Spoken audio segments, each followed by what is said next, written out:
Ustedes se preguntan cómo un candidato con tan pocas cualidades y tantos defectos pudo conseguir el apoyo casi incondicional de una parte tan grande de la población brasilera. Ustedes ya intentaron argumentar racionalmente con esas personas, pero parece que ellas están absolutamente decididas y te tratan inmediatamente como un enemigo ante una postura mínimamente contraria. Hasta tu tía, que siempre fue simpática contigo, ahora ataca tus publicaciones políticas en Facebook. Pues bien, les contaré una historia. El principal nombre de esta historia es un hombre llamado Steve Bannon. Él tiene una visión de extrema derecha nacionalista. Tenía un sitio web en donde expresaba sus puntos de vista que coqueteaban con el machismo, la homofobia y la xenofobia, entre otros. Su sitio, al comienzo, tenía poca visibilidad y su sueño era que sus ideas se propagaran con más fuerza en todo el mundo. Para eso, Bannon contrató a una empresa llamada Cambridge Analytica. Esa empresa consiguió datos de Facebook de millones de cuentas de perfiles de todo el mundo, de todos los tipos de datos acumulados por Facebook: posteos, comentarios, mensajes privados, entre otros. Con la tenencia de estos datos y utilizando algoritmos, esta empresa podría trazar perfiles psicológicos detallados de los individuos. Tales perfiles serían utilizados para saber cuáles personas estarían más predispuestas a recibir determinados mensajes. Aquellos dispuestos a creer en teorías conspiratorias sobre el gobierno, por ejemplo, o que presentaban alguna contrariedad con el escenario político actual.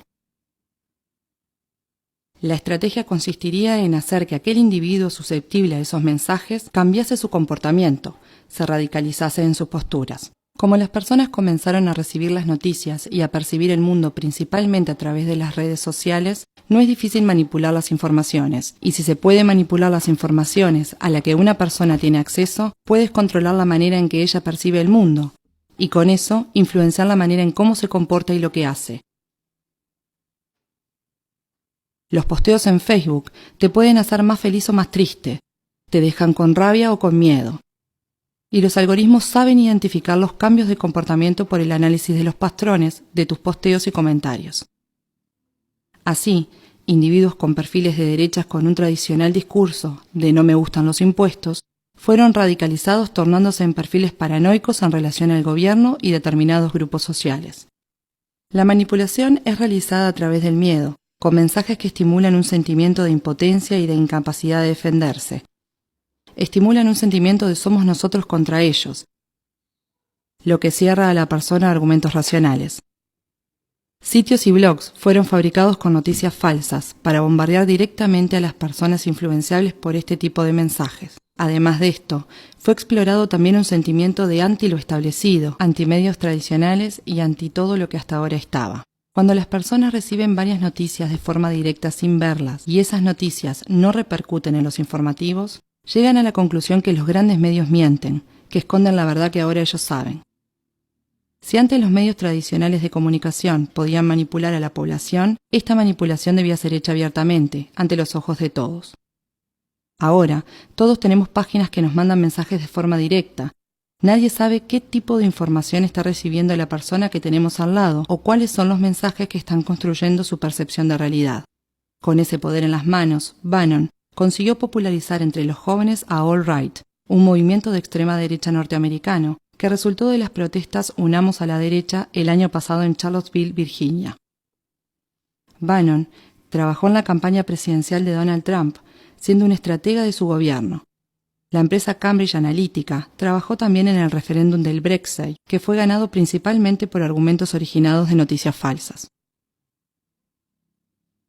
Cuando la manipulación se comenzó a distinguir, Mark Zuckerberg fue llamado al Senado norteamericano para testificar. Para quien entendía lo que pasaba, quedó claro que la democracia de la nación más importante del mundo había sido hackeada. Pero los congresistas poco entendían del medio social. ¿Y quién estaría dispuesto a admitir que la democracia puede ser hackeada a través de la manipulación de los individuos? Zuckerberg solo estaba pensando en establecer un modelo de negocios lucrativo, con la venta de anuncios direccionados, decían. La recolección de datos y creación de perfiles psicológicos de las personas en las redes tenían una intención aparentemente inocente de hacer que las personas dieran clic en anuncios pagos. Era solamente un modelo de negocios. Pero ese mismo instrumento puede ser usado con finalidad política. Él se dio cuenta de eso y sabía que las elecciones brasileras podían estar en riesgo también. Brasil es una de las mayores naciones del mundo. Facebook entonces tomó medidas activas para evitar que las campañas de desinformación y manipulación ocurriesen en su red. Muchas cuentas falsas fueron retiradas de Facebook en el periodo anterior de las elecciones. Pero no contaban con la popularidad y capitalización de los grupos de WhatsApp. Este es un aplicativo de mensajes directos entre individuos. Por eso no puede ser monitoreado externamente. No hay cómo regular las fake news o noticias falsas. Hacer un perfil falso en WhatsApp también es muy fácil como en otras redes sociales, pero más difícil de ser detectado. Bannon, que soñó con un retorno de la extrema derecha nacionalista fuerte mundialmente, con ideas clasificadas como antiminoritarias, racistas y homofóbicas, y que usó el miedo de los hombres de sentirse indefensos para conquistar adeptos, se encontró muy a gusto con Eduardo Bolsonaro. Bolsonaro dijo que Bannon apoyaría la campaña de su padre con soporte y consejos de Internet. Bannon es un consultor eventual de la campaña.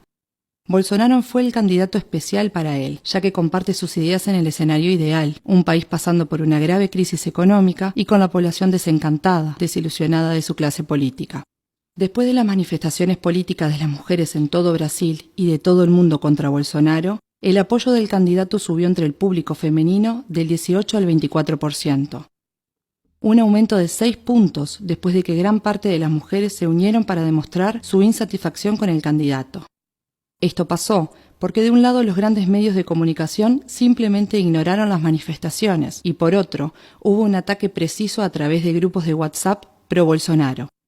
Videos editados con escenas de otras manifestaciones con mujeres mostrando los senos o rompiendo imágenes cristianas, utilizadas para desmoralizar el movimiento LNAU entre las más conservadoras. Además, Eduardo Bolsonaro salió a hablarle al público después de la manifestación y declaró: «Las mujeres de derecha son más lindas que las de izquierda. Ellas no muestran los pechos ni defecan en las calles. Las mujeres de derecha son más higiénicas». Esta declaración, que puede parecer pobre o estúpida, es hecha como medida para estimular el sentimiento de repulsión, de rechazo para con el otro lado. Esto no es una novedad. La máquina de propaganda del nazismo alemán asociaba a los judíos con las ratas. El discurso era que los judíos estaban infectando las ciudades alemanas, así como las ratas lo hacían. Ese es el discurso que asocia el sentimiento de repulsión hacia una determinada población, lo que hace que el individuo se quiera identificar con el lado limpio de la historia. He aquí ese 6% de las mujeres que se pasaron a identificar con Bolsonaro. Ahora nos es posible comprender por qué es tan difícil utilizar argumentos racionales para dialogar con el elector de Bolsonaro. ¿Te das cuenta ahora del nivel de manipulación a lo que tus amigos y familiares están expuestos? La pregunta es, ¿qué hacemos?